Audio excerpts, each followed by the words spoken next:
The best foreign policy is a strong domestic policy.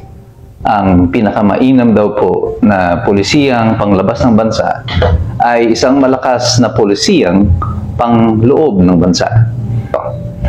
Kamakailan lamang ay lumabas sa social media napakaraming video ng ating Pangulo na tila ba naging such an international embarrassment yung kanyang mga pronouncements, yung kanyang kilos sa nakaraang ASEAN at sa APEC Summit.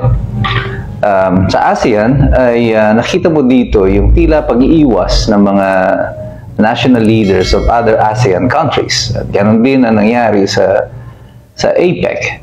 At magtatanong kayo, bakit tila hindi ito kaparehas na kaparehas or napakalayo nito doon sa naging pagtrato ng mga ibang presidente ng ibang bansa nung panahon na si Rodrigo Duterte ang humaharap noon sa ating mga kasamahang bansa sa ASEAN at sa APEC. Well, ang pagkakaiba dyan, respeto.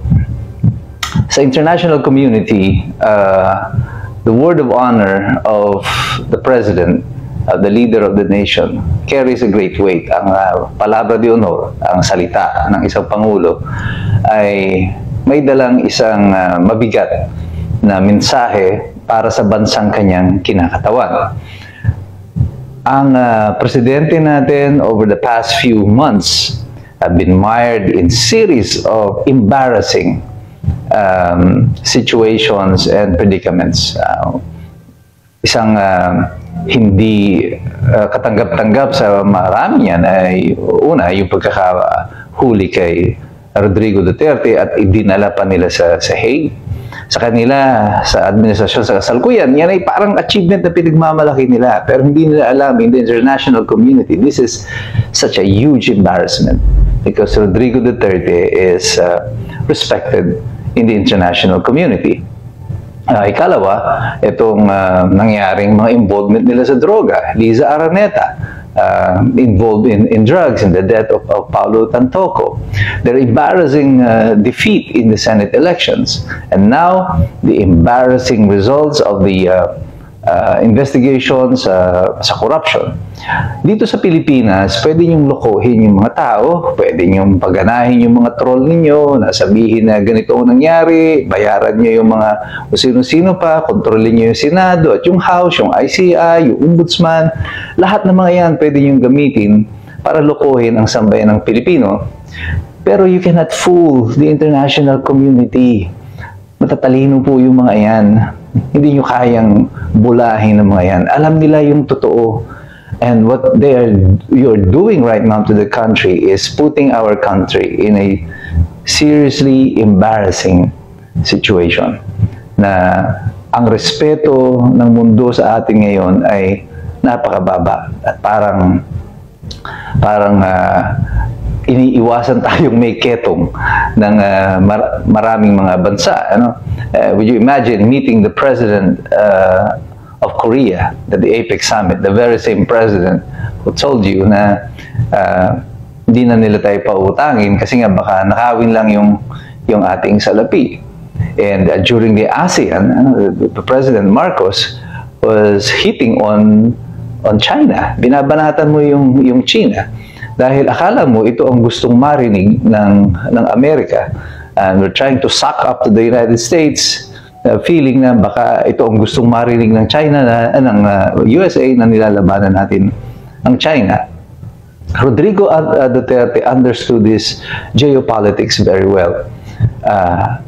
He weighed the options, he weighed yung mga circumstansya na nakapalibot sa atin, tinignan niya kung sino ang ating mga potensyal na kaaway.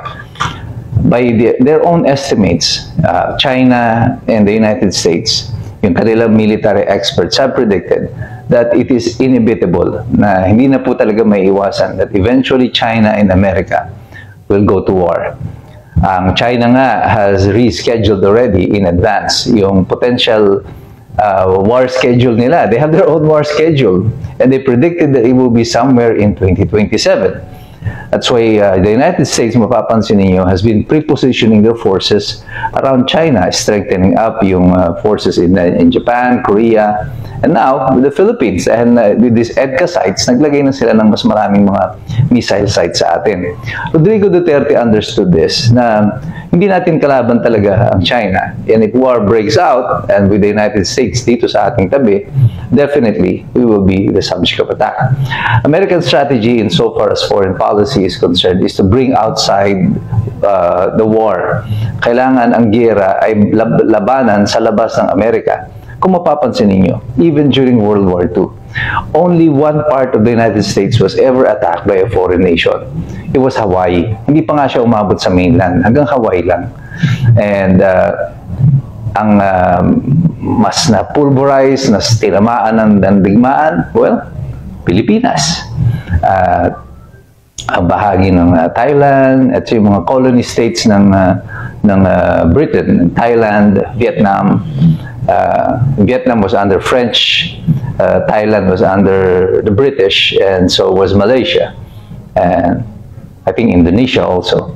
At ito mga talagang tinamaan ng giyera. United States, they are far and safe. And United States is following, sinusundan pa rin ng Amerika ang prinsipyo nito. Kung magkakaroon man ng digmaan, kailangan nating ilabas ito sa Amerika. And this is the thing that Rodrigo understood, na kung magkakaroon nga ng giyera, hindi ito paglalabanan sa Amerika. Yan ay paglalabanan dito sa atin sa Pilipinas. Tayo masasaktan, tayo mamamatayan, tayo madudurog. But he understood also na ang Amerika at ang Pilipinas hindi pwedeng magdigmaan because we have a mutual defense treaty with the United States. So the chances of the US attacking us is very small. And in China, the probabilities of China attacking us is very big kasi wala naman tayong formal na kasunduan sa kanila. So it was important na hindi magkaroon ng tension between us and China. And that is what he is doing. Because kung tayo ay makikipagdigmaan or makikipag-away sa China just to please America, ang gagawin lang ng Amerika niyan, pwede rin tayong ipagkanulo ng Amerika sa China at sabihin, kung gusto niyo, hindi ko tutulungan ang Pilipinas pag nag-aaway kayo, pero you have to give me certain concessions.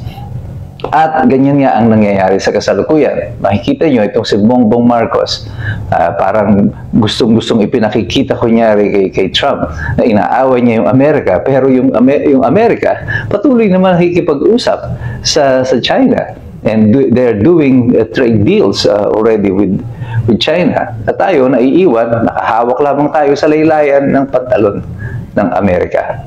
And this is the thing that the leaders around Asia and Asia is seeing.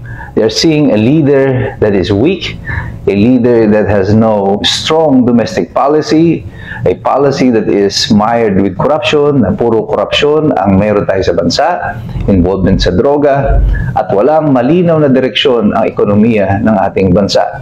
That is why we are not earning the respect of anyone at this time. That's why I said, umuwi si Bongbong Marcos dito sa APEC at sa ASEAN meetings nito, empty-handed. Wala siyang napala, walang investor na pumunta sa atin. At ngayon, nagmamakaawa sila at tulungan daw natin sila para pagandahin ang imahe ng ating bansa. Mr. President, you are the President. You are our main representative at ikaw dapat ang kumakatawan ng kung ano meron sa ating bansa. Kung ikaw ang larawan na ipipresenta mo sa kanila, ay isang larawan ng mahinang leader, isang someone who is involved in corruption, in drugs, and all of these things, we will definitely not get any respect. Tayo ay hindi re-respetuhin ng mga bansang ito. Pero mga Pilipino, patuloy tayong maninindigan, patuloy tayong lalaban because we deserve that respect. And we will not get it kung hindi tayo mag-aaral.